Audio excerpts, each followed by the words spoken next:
Me vine hasta Mendoza para ver la muestra homenaje que le hace su provincia a uno de los dibujantes argentinos más importantes y personales de las últimas décadas. Este dibujante no viene muy seguido a la Argentina y no me lo podía perder. No voy a caer en el lugar común de mencionar lo linda que es esta ciudad. Pero bueno, ya lo hice. Creo que lo que hay dentro del museo no desentona para nada.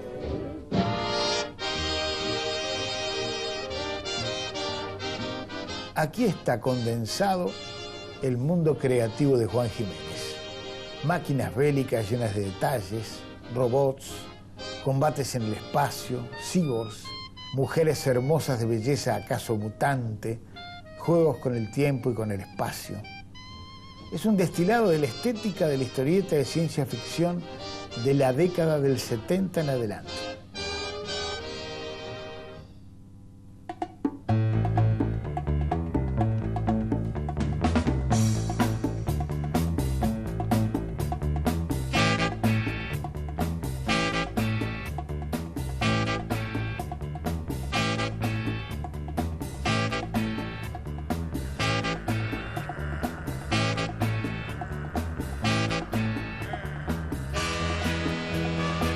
Continuará.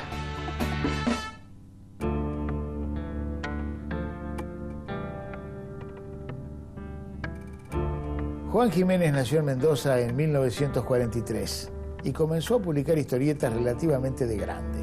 Tras una breve experiencia semiprofesional de muchacho cuando vivía en Río Cuarto, tenía más de 30 años cuando apareció La Caída en el número 6 de Titbis, de Ediciones Record.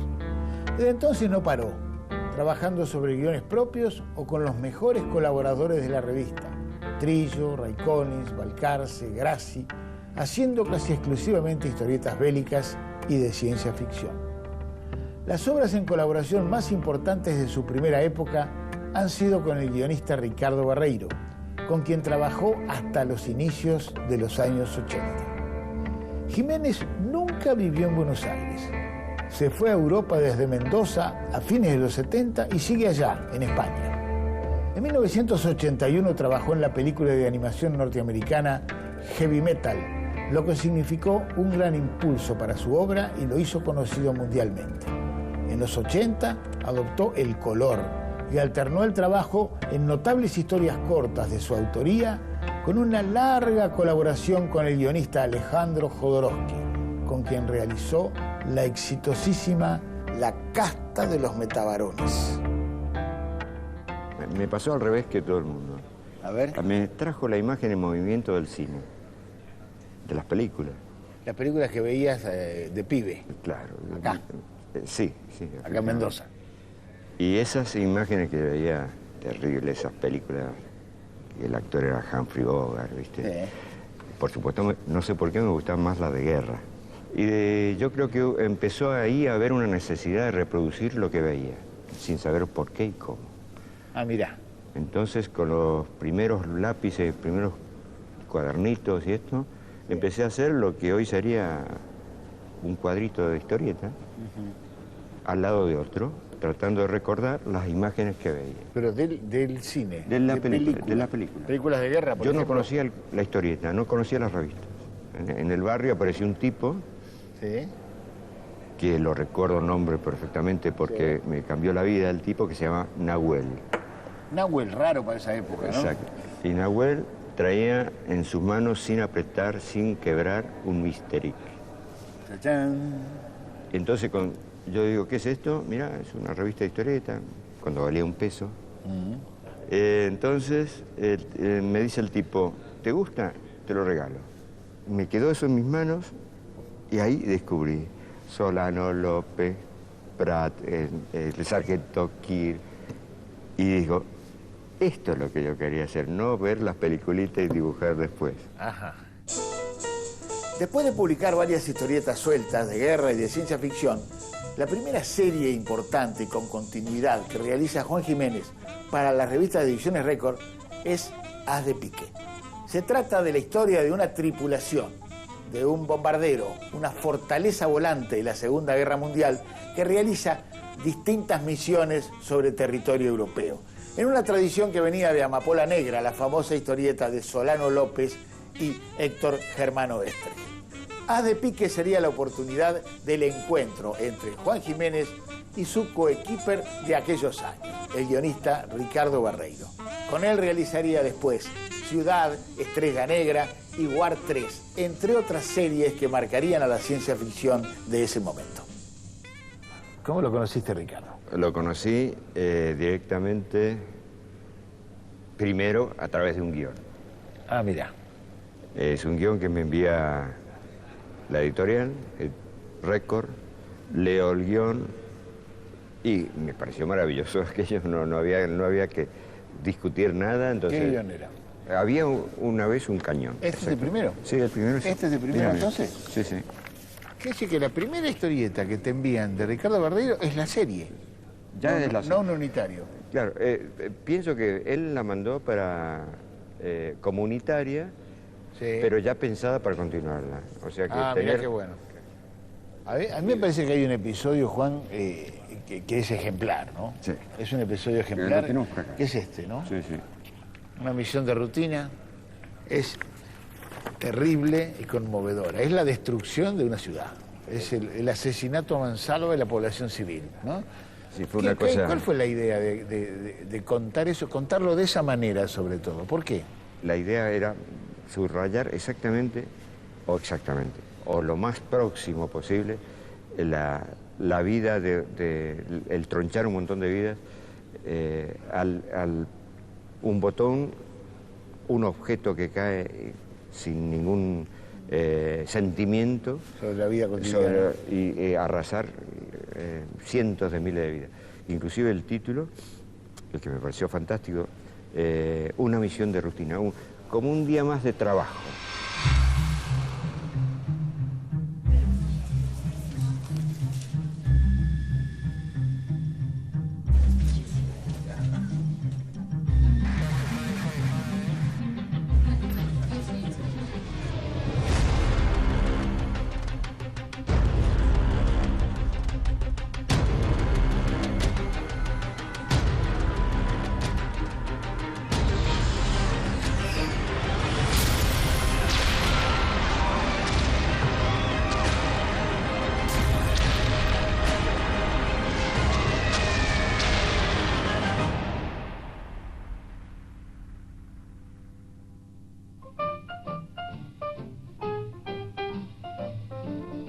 Andrés Accorsi es uno de los más importantes conocedores de la historieta argentina.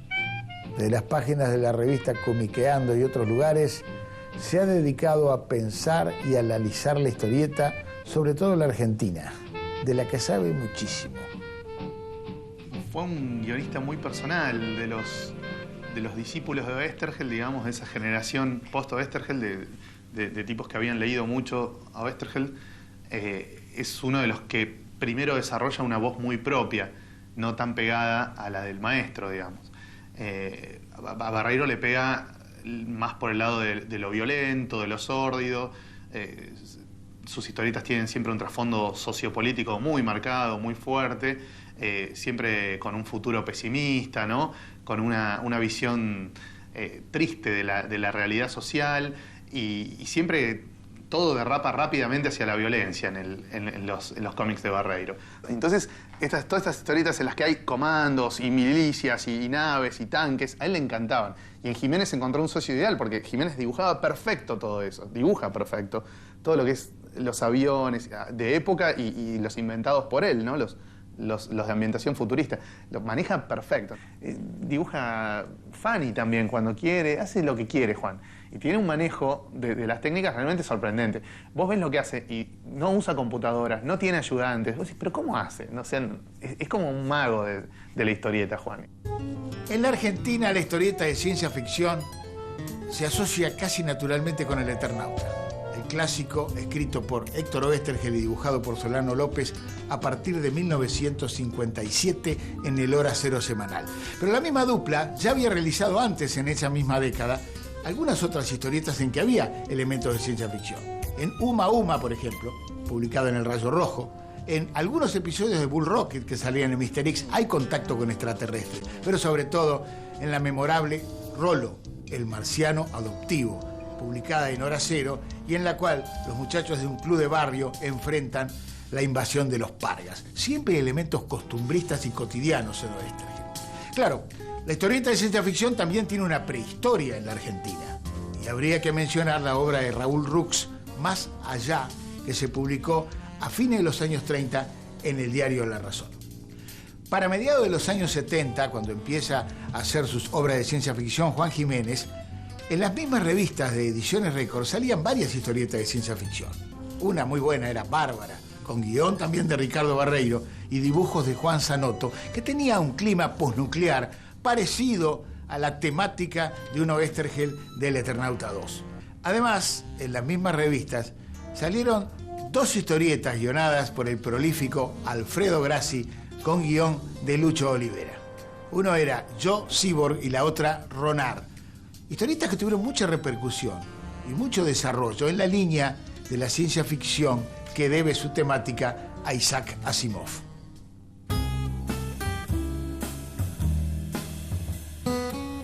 Ricardo Barreiro nació en el barrio porteño de Palermo en 1949. Autodidacta, debutó como guionista y dibujante de sus propias historias en Sancho a los 22 años. Atento lector, auténtico heredero de algunas de las mejores intuiciones fantásticas de Oesterheld, sus primeras obras importantes en el campo de la ciencia ficción las realiza a mediados de los años 70.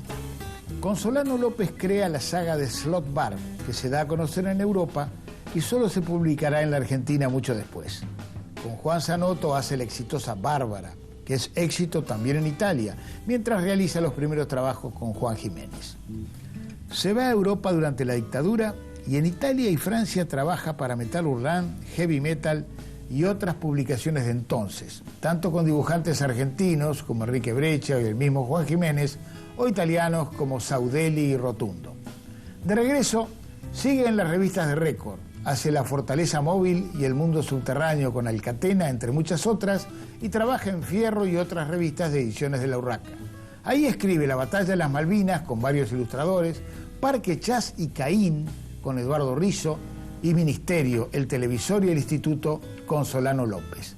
El insustituible Ricardo, el loco Barreiro, murió en Buenos Aires en 1999, poco antes de llegar a cumplir los 50 años.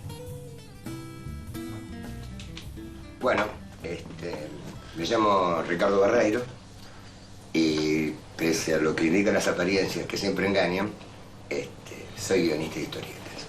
Me gusta también la fantasía, el realismo fantástico, urbano, ¿no? O sea, me gusta traspolar un poco ese realismo fantástico rural de Gabriel García Márquez y meterlo dentro de la ciudad. Parque Chas, por ejemplo, creo que fue un intento de hacer eso.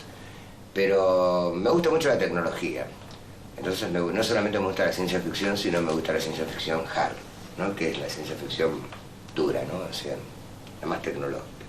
Pues con Juan Jiménez casi toda la obra, después de As de Pique, la hicimos mientras estábamos en Europa. Inclusive la parte final de As de Pique está hecha en Europa. Parque Chas tiene un punto de contacto con una historia muy anterior a Parque Chas, que es Ciudad. En Ciudad también es gente que se pierde y que aparece en un lugar que no es ningún lugar y que es la mezcla de todos ellos, ¿no? Y que tiene puntos de contacto obvios con Parque Chas. Esa es una historia que se me ocurrió mientras estaba en Madrid. Estaba caminando y creo que había tomado... Los españoles tienen la fenomenal costumbre de servir los Cuba Libres de pronto con el vaso lleno de ron y la botella de Coca-Cola del otro lado, ¿no? O sea que cuando uno quiere tomarse el Cuba Libre, para hacerlo primero tiene que tomar un buen trago de ron y después añadir la Coca-Cola. Y con 4 o 5 de esos yo iba caminando buscando el hotel donde estaba viviendo en Ventas. Y en un momento, es cierto, hay una gran parte de Madrid que es muy parecida a Avenida de Mayo. Y no sé si se me ocurrió ver si pego una vuelta en la esquina y yo qué sé, y me encuentro en la ópera o en el Café del Molino. Y en ese momento, bueno, empecé a pensar mientras trataba de llegar a casa y evitaba las ganas de vomitar, en una historia. Y ahí se me ocurrió Ciudad. El impenetrable bosque nos rodeaba por completo. La ancha avenida por la cual habíamos llegado al parque había desaparecido a la vista. Te había dicho que no viniésemos al parque. Vamos, tenemos que encontrar el camino hacia la avenida. Todo esto no me augura nada bueno. Creo que lo mejor será salir del sendero y buscar otro camino. Sí, Es como si alguien quisiese que fuéramos a algún sitio en especial. ¡Está vivo! ¡El parque está vivo! Pero no existía otra posibilidad. Si no íbamos hacia el sendero, las ramas terminarían por estrangularnos. No podemos seguir. Si lo que hay al final del sendero es peor que todo esto, será terrible. Hay que aguantar el viento y las zarzas como sea. Si nos quedamos aquí, moriremos ahogados. Hacia adelante. Solo podemos ir hacia adelante. Una salida de aquel infierno parecía la cosa más fantástica. Espera, esto no es lógico. Ese semáforo, la luz verde, es demasiado.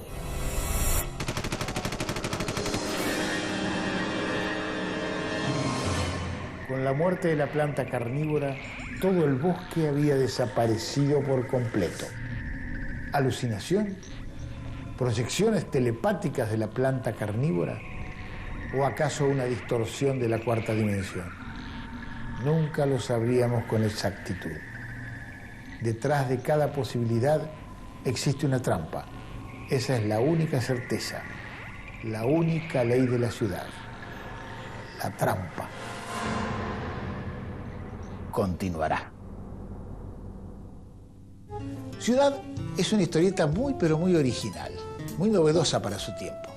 Publicada inicialmente en Europa, en la Argentina se conoció recién a final de la década de los 80.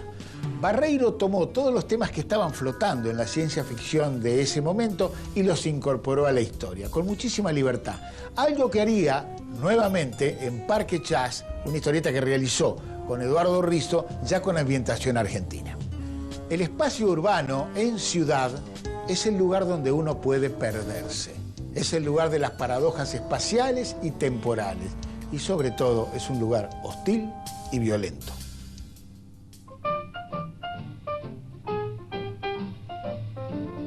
Hernán Martiñone es licenciado en Letras por la UBA, donde da clases de griego.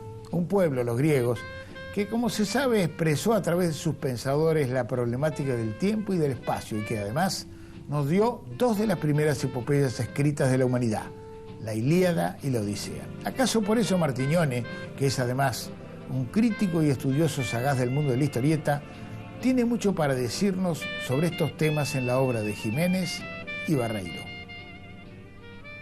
Ciudad es posiblemente una de las mejores historietas de Barreiro y Jiménez y diría de la historieta argentina también. Tiene todo. Son, por una parte, historietas unitarias. Cada historia cierra perfecto, es un mini cuento, podemos decir. Y al mismo tiempo hay toda una historia por detrás que consiste en estos dos personajes que son los protagonistas, un hombre y una mujer, que quieren escapar de esa ciudad que le da nombre a la historieta. Es como un Aleph, ¿no? Bien borgiano. En esa ciudad está todo. Hay personajes como Drácula, Frankenstein, el flautista de Hamelin, pero también París, Nueva York. Está realmente todo.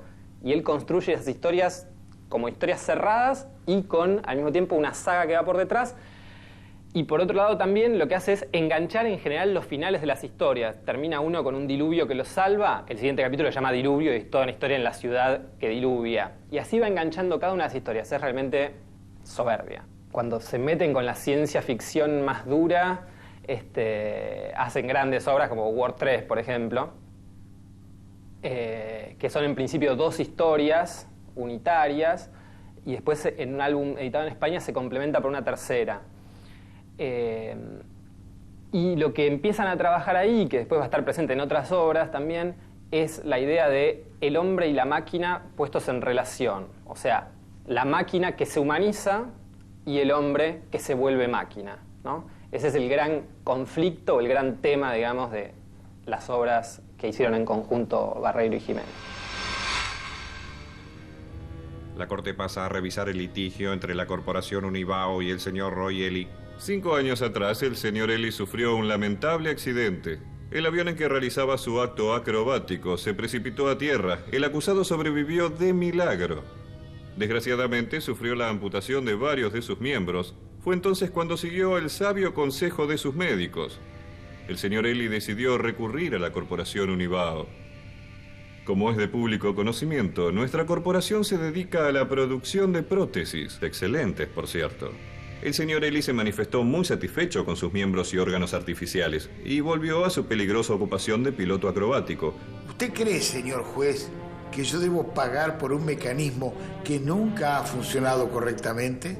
Su señoría, nuestro servicio técnico revisó periódicamente las prótesis del acusado. Son solo vulgares mentiras para no pagar. ¡Mentiras! Sabe muy bien que mi segundo accidente se produjo porque mi mano protésica se trabó en el mando de mi avión. ¿Tiene pruebas? ¡Maldito sea! Ustedes reemplazaron mi mano defectuosa cuando me operaron la segunda vez. Ustedes destruyeron mis pruebas. Después de mi segundo accidente, los defectos de mi anatomía artificial aumentaron varias veces. Llegué a lesionar seriamente a mis amigos. ¡Ah! Tampoco pude conseguir otro trabajo debido a mi singular condición física.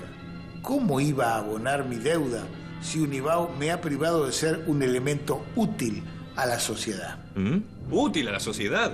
¿Qué utilidad puede tener un piloto suicida más que entretener? ¿Qué utilidad puede tener un individuo que despilfarra su dinero en el juego, la bebida y las mujeres? ¡Bastardo maldito! ¡Yo te enseñaré! ¡No! ¡Mis manos! Dios, no pude controlar. Fueron mis manos. Me condenaron a tanque perpetuo y me quitaron mis prótesis. Quisiera gritar desesperadamente, pero no puedo. ¡No puedo! ¿En qué momento te parece vos, Juancito, que Moebius empezó a influir, por lo menos gráficamente, sobre ustedes? Bueno, sobre todo a una generación de dibujantes, ¿no? Volviendo a Ricardo, Sí. yo estando todavía en Mendoza, él me manda una cartita con, como era muy habitual él, arrancada a lo bestia. Sí. Las páginas de un, no sé si se llamaba Totem, o si una revista española, Sí. con 2 páginas que me dejó alucinando. Era el saco, alguna de esas cosas. Uno, el mundo es un pañuelo, o el universo es un pañuelo. Sí. Y el otro era una de prácticamente 2 páginas en blanco y negro, de Moebius.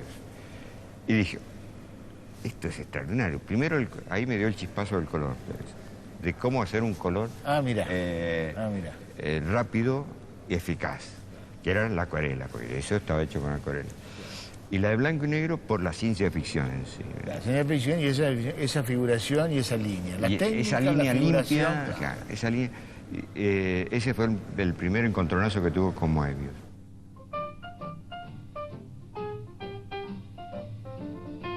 Uno de los mejores dibujantes que colaboraron con Ricardo Barreiro es el cordobés, residente en Rosario, Eduardo Risso.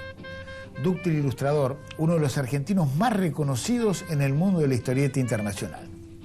Risso, que ha trabajado largamente con Carlos Trillo, con quien realizó Fulú, Borderline y Chicanos, entre otras, en los últimos años ha trabajado sobre todo para el mercado norteamericano.